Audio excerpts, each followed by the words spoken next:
உங்கள் தடை என்ன? அது இனிமேல் தடை இல்லைன்னு முடிவு பண்ணுங்கள். நீங்கள் உங்கள் நேச்சரை மாற்றுங்க. கர்த்தர் உங்களுக்கு துணையாக இருக்கிறார்.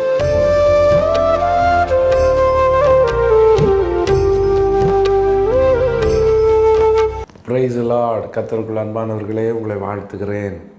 அநேகர் நம்முடைய வாழ்க்கையில் ஆசீர்வாதத்தை பெற்றுக்கொள்ளக்கூடாதபடிக்கு பல தடைகள் இருப்பதை நாம் உணர்கிறோம். நம்முடைய வாழ்க்கையின் நன்மைகளை அநேக காரியங்கள் தடை செய்ததாக பல நேரங்கள் நாம் சொல்லுகிறோம். நான் இந்த அளவுக்கு உயர்ந்திருப்பேன் பாஸ்டர், ஆனால் இந்த குறிப்பிட்ட நபர் என் வாழ்க்கையில் குறுக்கிட்டபடினால் என்னால் இந்த ஆசீர்வாதத்தை பெற்றுக்கொள்ள முடியல. இந்த குறிப்பிட்ட நபரை திருமணம் செய்தனால என் வாழ்க்கை எவ்வளோ கஷ்டப்படுது. இப்படி நம்முடைய ஃபெயிலியர்ஸ் ஒவ்வொன்றுக்கும், நம்ம வாழ்க்கையில் இருக்கிற உபத்திரவங்கள் எல்லாவற்றுக்கும் நம்ம ஒரு ரீசன் வச்சுருப்போம். இதெல்லாம் தான் காரணம், இதெல்லாம் தான் காரணம் அப்படின்னு. இன்றைக்கி இந்த காலை வேளையில் கர்த்தர் உங்களோடு ஒரு காரியத்தை சொல்ல விரும்புகிறார். உங்கள் வாழ்க்கையில் இருக்கிற தடைகள் ஒரு தடைகள் இல்லை. நீங்கள் தான் நினைக்கிறீங்க அது தடைன்னு, ஆனால் அது தடை கிடையாது. இஸ்ரவேல் ஜனங்கள் எகிப்தை விட்டு புறப்பட்டு வரும்போது பார்த்திங்கன்னா, செங்கடல் அவர்களுக்கு முன்னால் நின்னுது. அவங்க நினச்சாங்க அது ஒரு தடை அப்படின்னு. ஆனால் செங்கடல் தடை அல்ல. கர்த்தர் அதை பிளந்து வழி திறந்தார். அடுத்த யோர்தானில் அப்படி தான் நினச்சாங்க. கர்த்தர் அதை பிளந்து அவர்களுக்கு வழி உருவாக்கினார். எரிகோவுக்கு முன்னால் வந்து நின்று அவங்க யோசித்தாங்க, இந்த எரிகோவை யாருமே மேற்கொள்ள முடியாது, அவ்வளோதான் அப்படின்னு சொல்லி பயந்தாங்க. ஆனால் கர்த்தர் அவங்கள துதியினால் ஜெயம் எடுக்க செய்தார். வேதத்தை நாம் வாசித்து பார்க்கும்போது கூட ஆதியாகம புஸ்தகம் 49ஆம் அதிகாரம் 22ஆம் வசனம் மிக அழகாய் சொல்கிறது, யோசேப்பு கனித்தரும் செடி, அவன் நீரூற்றண்டையில் உள்ள கனித்தரும் செடி, அதன் கொடிகள் சுவரின் மேல் படரும். யோசேப்புடைய வாழ்க்கை ஒரு வித்தியாசமான வாழ்க்கை. இயேசு கிறிஸ்துவுக்கு நிழலாட்டமாய் அடையாளம் காணப்பட்ட மனுஷன்தான் இந்த யோசேப்பு.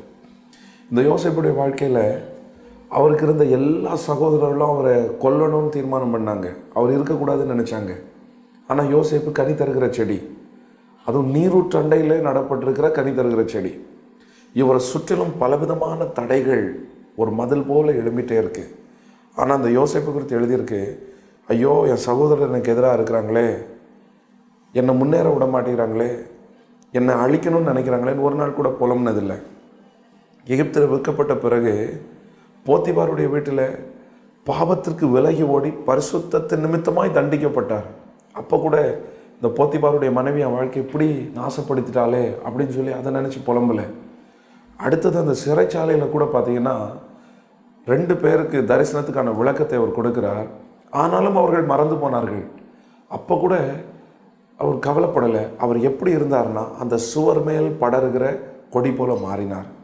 எப்படி ஒரு கொடி எவ்வளோ பெரிய சுவராக இருந்தாலும் அது மேலே ஏறி படர்ந்து அதனுடைய மறுபக்கத்தை அடைகிறதோ, யோசேப்பு அப்படி மாறினார். இன்றைக்கு நீங்கள் உங்கள் வாழ்க்கையில் இருக்கிற பிரச்சனைகளை, சில மனுஷர்களை அல்லது மனுஷனுடைய சூழ்ச்சிகளை இது தடை அப்படின்னு நீங்கள் பார்த்தீங்கன்னா அது தடை தான். அது தடைன்றதை நீங்கள் பார்க்குறத நிறுத்திட்டு நீங்கள் ஒரு காரியத்தை விசுவாசிங்க. செங்கடலாக இருந்தாலும் கர்த்தருக்கு வழி உண்டு.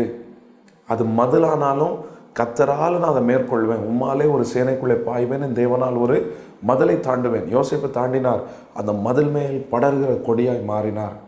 பிரச்சனைகள் எனக்காக மாறணும் நம்ம நினைக்கக்கூடாது. நான் என்னுடைய நேச்சரை மாற்றிக்கொள்ளணும். ஒவ்வொரு பிரச்சனையை அட்ரஸ் பண்ணும்போது நான் என்ன மாற்றிக்கொள்ளணும். I should get myself prepared to encounter every problem. இந்த ஆட்டிடியூட் கர்த்தருடைய பிள்ளைகளுக்கு வரணும். நான் செடியாகவே இருந்தேன்னா இந்த மதில் பெருசாக பெருசாக என்னால் மேற்கொள்ள முடியாது. அப்போ யோசேப்பு தன்னை கொடியாக மாற்றிக்கொண்டார், அந்த மதில் மேல் வளர்கிற கொடியாக.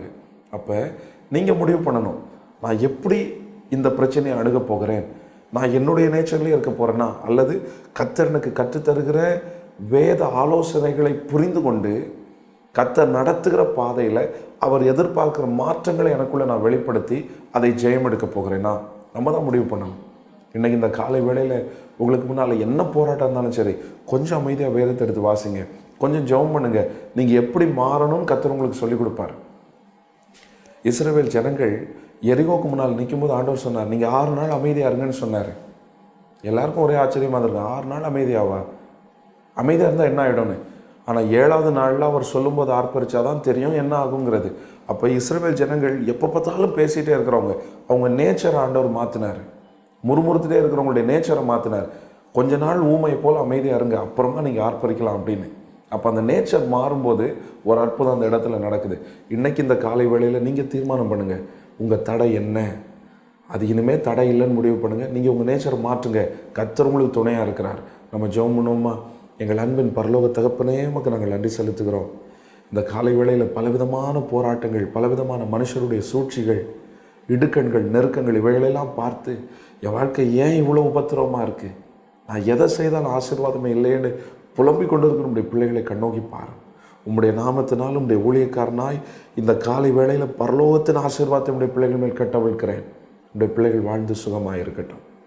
அந்த தடைகளை மேற்கொள்ள, தடை சுவர்களின் மேல் கொடிகளாய் படர்ந்து ஜெயமெடுக்க உடைய பிள்ளைகளுக்கு கர்த்தர் பலன் தருவீராக.